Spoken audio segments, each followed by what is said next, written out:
जनों, कौन नहीं जानता मृत्यु निश्चित है, परंतु भगवान कृष्ण ने गीता में बताया है, कहा है अव्यक्तानि भूतानि व्यक्तमध्यानि भारत अव्यक्तानि एव तत्र कहा परिवेदना। क्यों भाई? Death is not the end of the life. मृत्यु जो है वो जीवन का अंत नहीं है। लोग समझते हैं कि मर गया, समाप्त हो गया। बात ऐसी है नहीं। बात तो ये है कि आत्मा कभी मरता ही नहीं। होता क्या, कुछ समय के लिए हम इस संसार में नजर नहीं आते, शरीर में नहीं रहते, लेकिन कुछ दूसरी स्थितियों में चले जाते हैं। शरीर हमारा सिर्फ नहीं रहता, हम तो सदैव बरकरार रहते हैं। जब से ये सूर्य और तारे हैं, जब से इस पृथ्वी का अस्तित्व बना है, तब से हम इस संसार में आते जाते रहे हैं और पता न कब तक आते जाते रहेंगे। शास्त्रों के अनुकूल चलेंगे तो कहता है कि वैकुंठ प्राप्त करोगे तो पुनर्जन्म न विद्यते, लेकिन ऐसा कर्म न होगा और न वैकुंठ जाओगे तो पुनर्जन्म तो होता ही रहेगा। आने जाने की प्रक्रिया तो लागू रहेगी। या घोर सत्कर्मों में महात्माओं के द्वारा बताए गए कर्मों में जाओगे, हो सकता है मुक्ति मिल जाए और फिर ये दुखमय संसार में आना न पड़े, क्योंकि ये संसार को सुखद हालात नहीं माना गया है। यहाँ आना कोई बहादुरी नहीं है। तब आप झट कह बैठेंगे कि यहाँ देवता भी तन धर कर आने को ललचाते, आने को काहे ललचाते। इस बात पर गहन विचार करने की जरूरत है ना। तो भाई एक बात जानने की जरूरत है, वो देवता इसलिए इस पृथ्वी पर आने को ललचाते हैं कि वैकुंठ की गाड़ी इस मृत्यु भुवन से ही खुलती है। दूसरा जगह कोई स्टेशन है नहीं है जहाँ से वहाँ पहुँचा जा सके। अरे है तो वो स्वर्ग में, लेकिन गाड़ी तो खुलती है वहाँ जाने की इस मृत्यु भुवन से।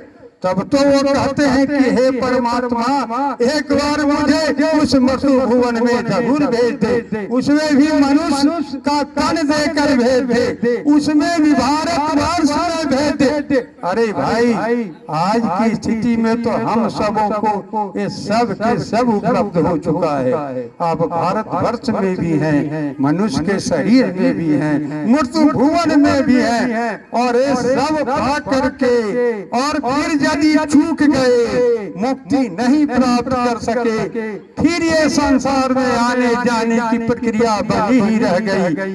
तो बताओ कि इससे बढ़ करके दूसरी मूर्खता और हो क्या सकती है। लेकिन हम इस संसार में आकर के अपने आप को इतना चतुर मान बैठे हैं कि कभी चर्चा बेटे की तो कभी बेटी की, तो कभी धन की, तो कभी कोठी की, तो कभी कार की, और ये सब जितने भी धन दौलत कोठी कार की चर्चाएं हैं, सांसारिक चर्चाएं जितनी भी हैं, ये पुनः इस पृथ्वी पर लाने जाने के लिए एक अच्छा माध्यम है। और जब पकड़ते हो तो उसी माध्यम को जिसमें ये प्रक्रिया हमारा छूटे नहीं, तो भगवान से तो रात दिन प्रार्थना करिए रहे हो कि आने जाने की मेरी प्रक्रिया बनी रहे, तो फिर दुख से मुक्ति की आशा छोड़ दी जाए। अरे भाई, हमारे गीता में, महापुराणों में भगवान ने जो अपने मुंह से कहा है, उन वाणियों को तो सत्य मान के चलना ही पड़ेगा।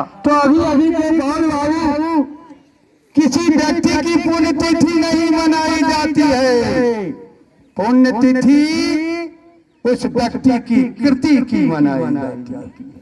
हमारे गोपाल बाबू की कुछ ऐसी कृति रही है जिस कृति का गुणगान ऐसे अवसरों पर हम बैठ के किया करते, और जिन महापुरुषों की कृति की गान उनके चले जाने के बाद भी पृथ्वी पर लोग करते हैं, वो व्यक्ति सचमुच वैकुंठ के अधिकारी होता है, बशर्ते कि सचमुच में और हार्दिक दिल से उसकी गुणगान की जाए। ठाकुर सुहाती नहीं, व्यक्ति तो बड़ा गड़बड़ है और डर से कहे क्या बात है, व्यक्ति था अनमोल था, वैसे चिट्ठियों में नहीं। सचमुच अगर वैसा है और उसकी पुण्यतिथि सज्जन लोग, साधु लोग, विद्वज्जन मनाते हैं, वो व्यक्ति पुनः ये संसार में लौट कर नहीं आता, उसकी मुक्ति हो जाती है। हर लोग की पुण्यतिथि नहीं मनाई जाती है, तो महात्माओं, धर्मात्माओं और कीर्तिवानों के लिए की जाती है। तो हमारे गोपाल बाबू उसी कीर्तिवान में एक थे, तब तो पुण्य जयंती का 4 वर्षों से आज इस प्रांगण में मनाया जा रहा है। भाई ऐसा कहते हैं, जाना तो सबको है, आए हैं सो जाएंगे, कौन जाएंगे? अरे आए हैं सो जाएंगे, राजा रंग फकीर एक सिंहासन चढ़ चले, एक बंधे जंजीर। भाई तो संसार में आने वाले जितने भी जीव हैं, माने ही नहीं, चाहे कोई भी हो, आया है सब जाएगा, लेकिन आने की प्रक्रिया तो सबों की एक ढंग की होगी, चाहे मानव हो या पशु, एक ही रास्ते से सब आएंगे, एक ही ढंग से सब आएंगे, एक ही प्रक्रिया सब में लागू होगी, लेकिन एक ही लाइन मत हो, इससे ज्यादा गहराई के साथ इसकी दूसरी पंक्ति पर विचार करो। और दूसरी पंक्ति कहता है, आएंगे सो जाएंगे, राजा रंग फकीर सबको जाना है। गोपाल बाबू भी गए, हम भी जाएंगे, आप भी जाएंगे, प्रोफेसर साहब भी जाएंगे, और मिडिल स्कूल मास्टर भी जाएगा, पाली भाषा भी जाएंगे, और जो है सो संस्कृत हिंदी भाषा भी जाएगा, रहेगा लेकिन एक सिंहासन चढ़ी चले, एक के लिए ऊपर से विमान आएगा, विमान पर चढ़ करके और उसकी जयकारी होती हुई, भगवान का नाम होता हुआ, और उसको वैकुंठ तक ले जाया जाएगा। एक सिंहासन चढ़ी चले, आए बंधे जंजीर, और दूसर का जो है वो हथकड़ी लग के जाएगा, चाहे मिडिल स्कूल वाला को हथकड़ी लगे, चाहे प्रोफेसर साहब को हथकड़ी लगे, ये कर्म पर निर्भर करेगा, बात बनाने से काम नहीं चलेगा। और इसकी मूल्यांकन, इसकी परीक्षा जो है ऐसे दरबार में होगी जहाँ घूस भी नहीं चलेगा, लाख कमा के बैठो चाहे 50 कमा के बैठो, वहाँ पैसे से इसका मूल्यांकन नहीं होगा। तो ऐसी हालात में भाई ऐसे सत्कर्म किए जाए जिसमें जो है पुनः इस पृथ्वी पर न आना पड़े, और कर्म हमारे गोपाल बाबू से सीख ले, जिनकी पुण्य तिथियां मनाई जाती है, सचमुच वो धर्मात्मा होगा, और उनसे सीख लो कि मैं